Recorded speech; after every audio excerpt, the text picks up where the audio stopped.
Kita jalan-jalan lagi dekat Bazar Ramadan PKNS. So itu ada martabak. Ini special guys. Penang style, mari. Tengok geramu. Ni kita dah jumpa dah. Apa nama dia? Onde-onde. Onde-onde gula Melaka. Ayam percik. Apa? Shell out percuma 2 nasi. Kita jalan lagi. Ni nasi lemak power ni kita orang dah beli tadi. Ni nasi lemak dia. Banyak ayam Ini ayam percik.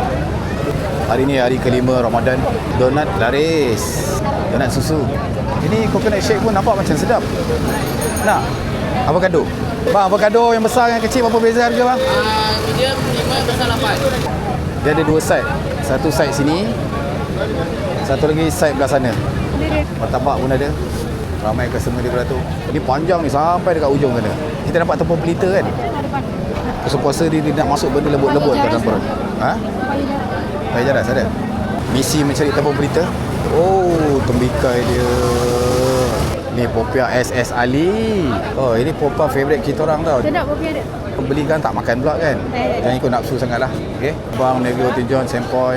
Biasanya bulan Ramadan ni yang famous apa? Roti John, martabak. Kan? Wajib ada. Dah habis tepung pelita.